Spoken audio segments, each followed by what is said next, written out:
तो बच्चों आज के इस वीडियो में हम लोग देखने वाले हैं माय इंग्लिश बुक का लेसन 4.2 मोलाइज कथोनी का क्वेश्चन और आंसर। ठीक है, तो यहाँ पे देखो बच्चों, जो आपका पॉइंटर्स है, देखो यहाँ पे मैं आपको बताती हूँ, ये आपका लेसन है।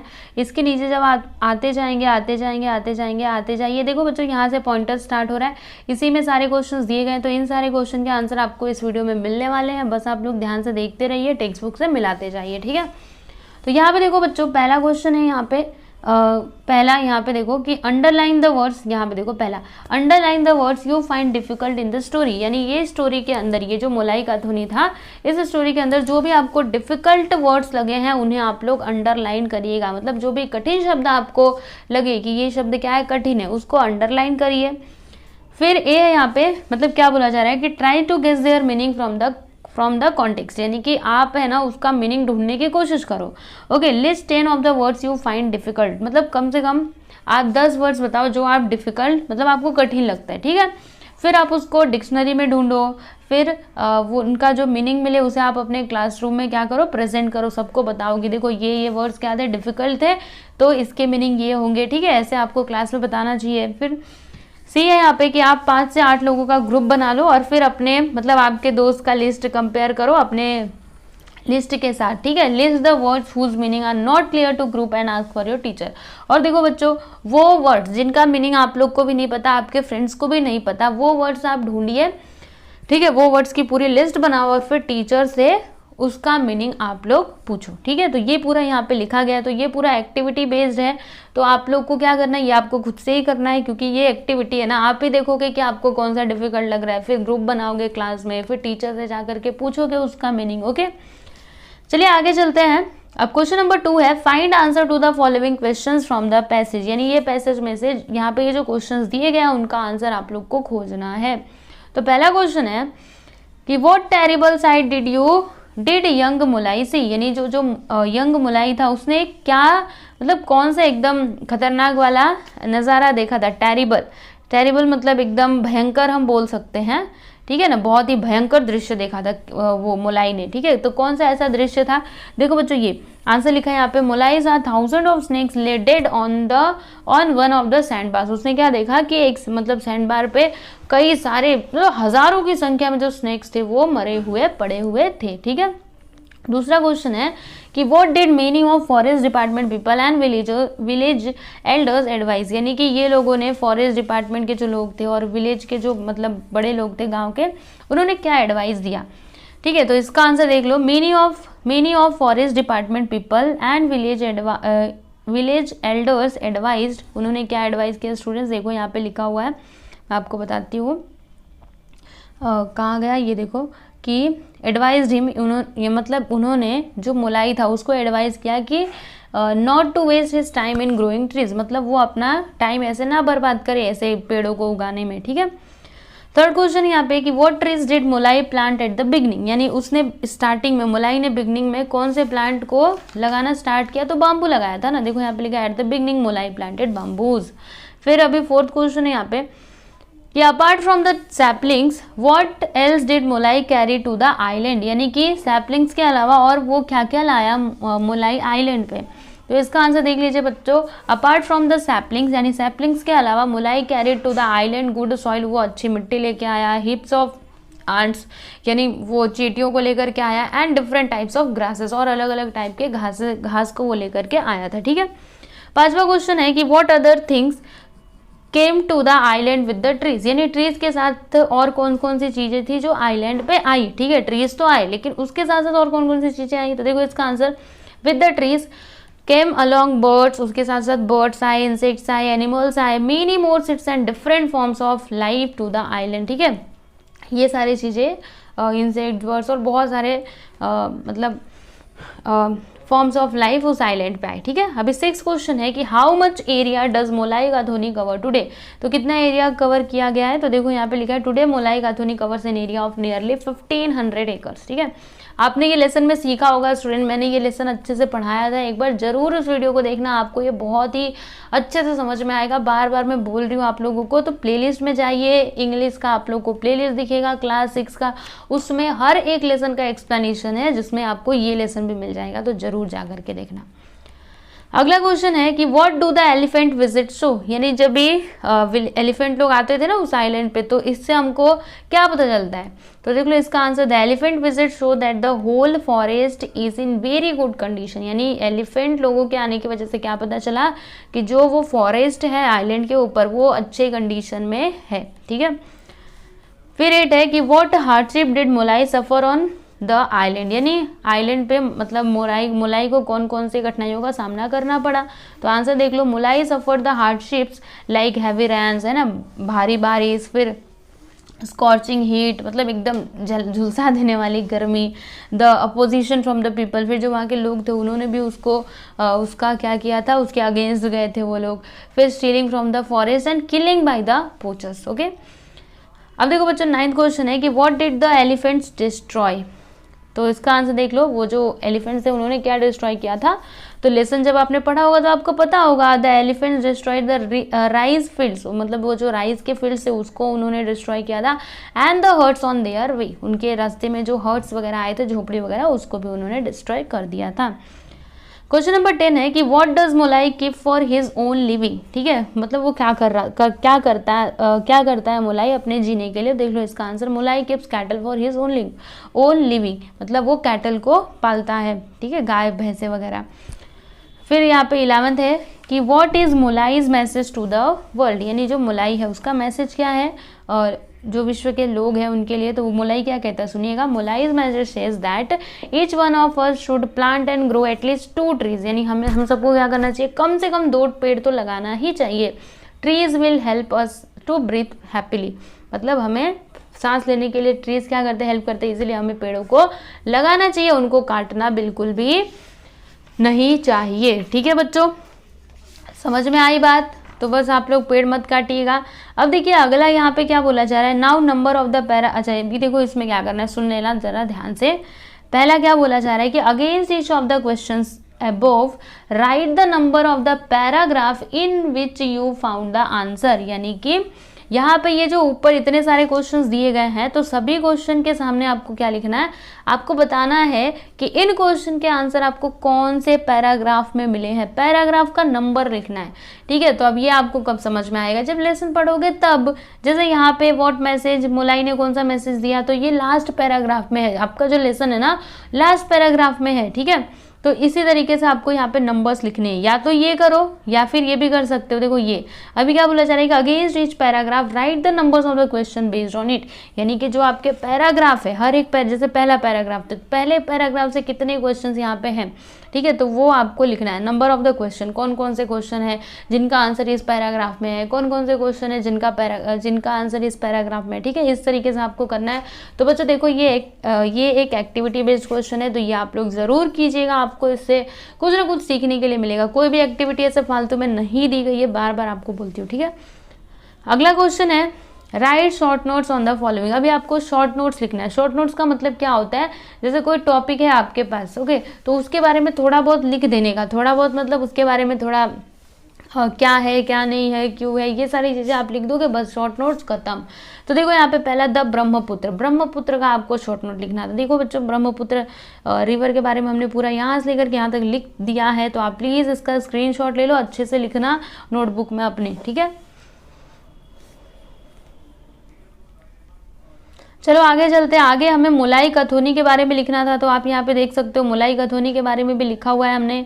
प्लीज़ इसको देखिए बच्चों ध्यान से, उसके बाद और आगे का भी हम बताते हैं आपको। चलिए देख लिया, अब आगे देख लो बच्चों, ये वाला देख लो, एलिफेंट कम टू मोलाई कथोनी। ठीक है, इसे भी अच्छे से देख लो, अच्छे से समझ लो। आगे दिखा दूँ आपको, ये देख लो अगला वाला, the world comes to know about Molai Kathoni. ठीक है, इसके बारे में भी आपको मतलब इसके बारे में भी आपको लिखना था ना, तो देखो हमने इसके बारे में लिखा है। ठीक है, अब आगे हाँ बस कितने लोगों के, 4 लोग के बारे में लिखना था आपको। द ब्रह्मपुत्र के बारे में, फिर मोलाई कथोनी, एलिफेंट्स कम टू मोलाई कथोनी। ठीक है, इसके बारे में, और फिर चौथा आपको किसके बारे में लिखना था, the world comes to know about Molai Kathoni. ठीक है, इसके बारे में आपको लिखना था। सब कुछ मैंने आप लोग को बता दिया। अब आगे चलते, आगे क्या बोला जा रहा है, चौथा, copy the quotations from Jadav Payeng यानी कि Molai in good handwriting and display them in your classroom. देखो बच्चों अभी आपको क्या करना है, जो मुलाई जो था, ठीक है, उसके कुछ कोटेशंस थे, मतलब उसने कुछ कुछ बोला था, तो उसे आपको क्या करना है, अच्छी हैंड राइटिंग में लिखना है। देखो बच्चों मैं आपको बताती हूँ, मुलाई का धोनी के कोटेशंस, जैसे कि रुको अभी देखो आपको बताती हूँ, जैसे ये देखो बच्चों, ये without trees we will all suffer and die, ठीक है, तो इसे आपको अच्छी राइटिंग में लिखना है, अच्छी हैंड राइटिंग में। फिर ये I will go on planting trees till there is life in my body, ठीक है। इस तरीके से देखो कितने सारे कोटेशंस दिए गए हैं, तो इन्हें आप एकदम अच्छी राइटिंग में लिखो और फिर अपनी कक्षा में शो करो, उसको लगाओ, समझे, तो कर लोगे ना। देखो यहाँ पे कितने हैं, 10 कोटेशंस हैं। चलो एक एक पढ़ करके आपको बताते जाती हूँ। पहला, without trees we will suffer and die, अभी अभी बताया था। फिर दूसरा, I go on planting trees till there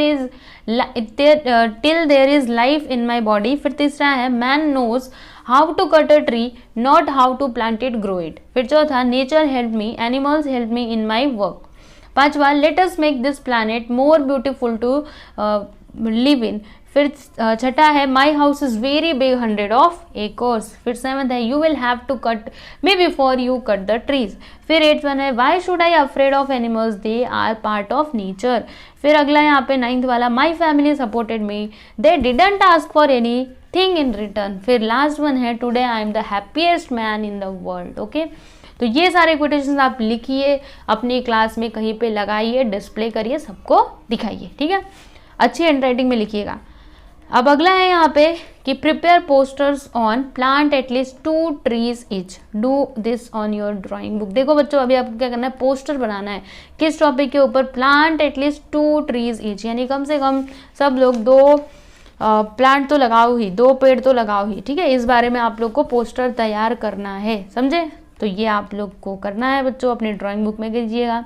अगला यहाँ पे, find the names and locations of at least 10 different trees in your surroundings, write 1 or 2 lines about each of them। देखो बच्चों अभी आपको क्या करना है, आपके आसपास जो अलग अलग पेड़ होते हैं उनके नाम लिखिए, ठीक है, आपके आसपास, और उसके विषय में 1 से 2 वाक्य आप लिख दीजिए, 1 से 2 सेंटेंसेस, ठीक है। तो अलग अलग पेड़ों के देखो बच्चों हमने नाम लिखे हैं और फिर उनके बारे में भी यहाँ पे लिखा हुआ है। चलो मैं आपको बताती हूँ, जैसे कि पहला है यहाँ पे अशोका ट्री, ठीक है, अशोक का पेड़ तो आप लोग जानते ही हो, जो शोक का नाश कर दे, अशोका, ठीक है। तो देखिए हमने अशोका पेड़ के बारे में लिखा है, this tree is known for evergreen thick foliage, fragrant flowers and pointed top.